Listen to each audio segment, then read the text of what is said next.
Cheney because he basically was the administration, but the others, a lot of the others went.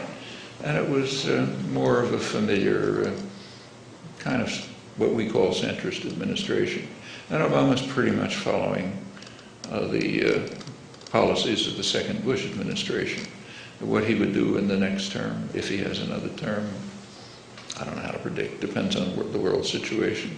You just can't tell. I mean, take, say, Kennedy. There's a lot of propaganda, is what it amounts to, about how if Kennedy had not been assassinated, all kind of wonderful things would have happened.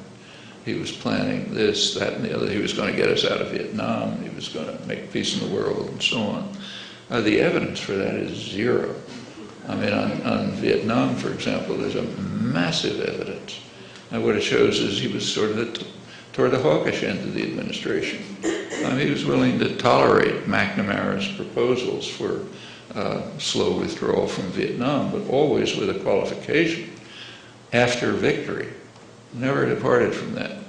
So, yeah, after victory. And in fact, the people in his administration, like McNamara, who were the most committed to withdrawal, we know what they did when the situation changed. After there was a kind of period of optimism about victory in 1963, by 1964 it was clear that that was a fantasy. So then we get Douglas Pike and the policies that went along with it. And I don't see the slightest reason to doubt that Kennedy would have done the same thing. And political leaders operate within a pretty narrow framework, which is set by external factors, power systems of various kinds, mostly domestic concentration of economic power.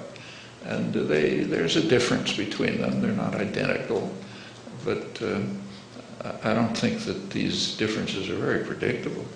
So, for example, in many ways, Richard Nixon was the last liberal president. That's literally true if you look at his policies. Yeah, I'd like to ask you what you see, whether the financial crisis has had any effect on the level of aggressiveness of the Obama administration. Well, it's going to have some effect. Look at the famous we're now, the current propaganda is we have to be obsessed with the deficit. Okay, that's coming from people like the Peter Peterson Institute and others who are, just dying to get rid of Social Security and other benefits that they hate. So we have to concentrate on the deficit. Actually, it's a pretty dumb idea. You should have a deficit during a recession. You should have a bigger deficit to stimulate growth and so on, but put that aside. What's the deficit? Take a look at it. About half the deficit is military spending, which is going up under Obama. In fact, it's the most military spending of any president in his first term, not relative to GDP, but absolutely. Well, that's roughly half the deficit. So if anyone's going to deal with the deficit, they're going to have to do something with that. And of course, that would mean cutting back on adventurism overseas. The United States is spending approximately as much on the military as the rest of the world combined. And it's technologically far more advanced and going into areas that other countries can't even dream about, and in fact are trying to prevent, like space, war using space for military purposes. And there's all kind of other grotesque ideas on the drawing board, like take drones, which are the exciting new technology. There are now plans for developing drones with nanotechnology, which allows theoretically a lot more flexibility, and having them range from massive drones which can carry out vast destruction to drones for targeted assassinations, which have just been condemned by Philip Alston, who's one of the leading specialists on international human rights, down to drones which can get into your living room and kill particular tiny drones that'll be able to penetrate small living spaces and kill people suspected of this, that, or the other thing. Well, all of this is extremely expensive, and that's plus the 800 or so military bases around the world. And the Obama administration is very much committed to those. I mean, they practically overthrew the government of Japan just recently. It's a big country because the prime minister of Japan had been elected on a campaign promise to Hatayama to close down the military base in Okinawa. The people of Okinawa have been struggling to get that base out of there for decades. And the Japanese government finally agreed to try to do it. But the Obama administration put its foot down with a major power play, and Hatayama had to resign. You know, that's an indication of how power works and what the plans are.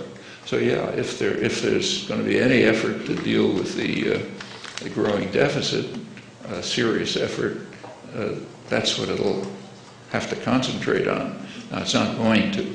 Obama has a commission, as you know, that's supposed to deal with the deficit. But there's every likelihood that that commission, if you just took a look at the way it's constituted, is going to go after benefits, like Social Security, which isn't an economic problem at all, but is hated by elites. They've been trying to get rid of it for years, although it's in pretty good shape fiscally. So they're going to go after that. They're going to have to go after Medicare benefits and so on. But nobody's talking about doing anything about the military, which keeps expanding.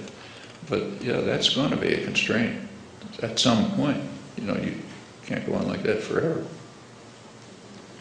Actually, the other half of the deficit is mostly medical expenses due to the completely dysfunctional U.S. medical system, which has not been improved in its most dysfunctional aspect by Obama's healthcare reform. I mean, healthcare reform had a few good things in it, but it didn't touch the main part, which is the incredible expense of the system. And it's about twice the per capita expense of comparable countries, and outcomes are down toward the bottom. So, for example, Amnesty International just put out a report on maternal deaths during childbirth. The United States is worse than Greece. You know, I mean, it's despite twice as high per capita expenses as anybody. One of these studies, global studies, compared many countries, among them Cuba and the United States.